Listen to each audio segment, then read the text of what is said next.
လက်ရှိဒီရေဘေးခံစားနေရတဲ့လူတွေပေါ့နော်အဓိကထားပြီးတော့ဗမာကြားကျင်တာရှိတယ်ပေါ့နော်အဓိကထားပြီးမာကြားကျင်တာကတော့ရေဘေးကတော့ဖြစ်သွားပြီပေါ့လေကျွန်တော်ရေဘေးဖြစ်သွားတဲ့အတွက်ကျွန်တော်တို့ဖြေကတောင်ဝင်ရှိတဲ့လူအားလုံးကလည်း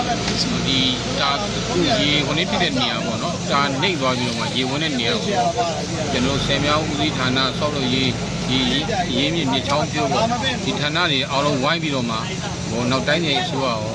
နော်နောက်တစ်ပတ်ပေါ့နော်တစ်ပတ်အတွင်းပြအောင်တော့ကြိုးစားနေပါတယ်နောက်တစ်ခုကတော့ဒီမှာလည်းမြန်မာနိုင်ငံသားတွေရဲ့စိတ်ဓာတ်ရ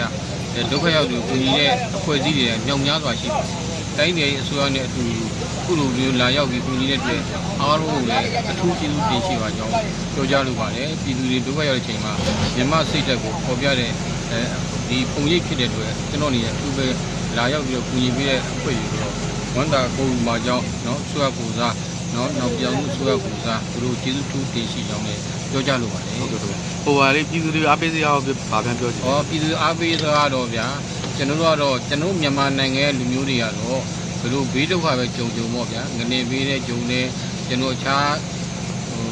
ရာသီဥတုတွေရည်ကြီးတဲ့ဓာတ်တွေအများကြီးကြုံခဲ့တာပေါ့နော်အခုချိန်ထိကြမ်းကြမ်းခံခံနဲ့เนาะကျွန်တော်တို့ရဲ့အစိုးရနဲ့ပူးပေါင်းပြီးတော့လူမှုဖွဲ့စည်းတွေရောပြည်သူတရားလုံးရောကြမ်းခံပြီးအခုချိန်ထိ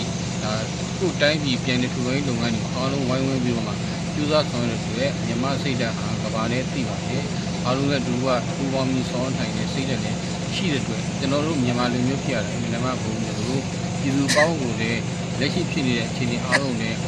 တီးခံနားလည်ပြီးတော့မှကျွန်တော်တို့ဆိုရဖို့တိုင်းပြည်ဆိုရဖို့ပြောင်းဖွဲ့အဖွဲ့အစည်းပြည်တော်အားလုံးဝိုင်းဝန်းကြိုးပမ်းဒီကိစ္စကြီးပြီးအောင်ဆောင်ရနေတဲ့အကြောင်းသတင်းကောင်းပါလို့ပါတယ်ဗျာကျေးဇူးပါတယ်ခင်ဗျာဟုတ်